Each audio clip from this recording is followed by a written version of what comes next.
খিদে পেয়েছে, কিছু খেতে দাও।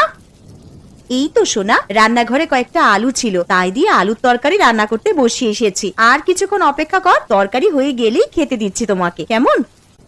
ঠিক আছে মা, তাহলে রান্নাঘরে গিয়ে বসে অপেক্ষা করি, তরকারি হলেই খেয়ে নেব। হ্যাঁ সোনা, তুই যা, গিয়ে আগে হাত পা ধুয়ে নে, তারপর রান্নাঘরে খেতে আসবি। মালতী মা, ও মালতী মা, বাড়িতে আছিস? একবার বাইরে আয়। হ্যাঁ মালতী মা, একবার বাইরে বেরিয়ে আয় তো।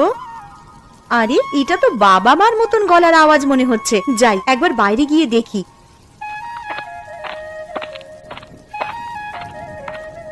আরে তোমরা হঠাৎ করে আমাদের বাড়িতে চলে এলে, আবার এই ঝড় বৃষ্টির দিনে? হ্যাঁ রে মা, চলি এলাম এই বৃষ্টির দিনে।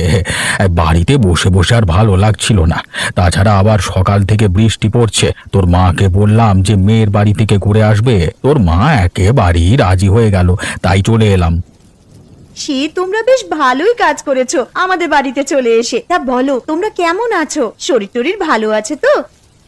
কেমন আর থাকবো রে মা, ঠাকুরের অশেষ কৃপায় বেশ ভালো রকমই দিন কেটে যাচ্ছে। তা তোরা কেমন আছিস বল? আমরাও খুব ভালো আছি মা।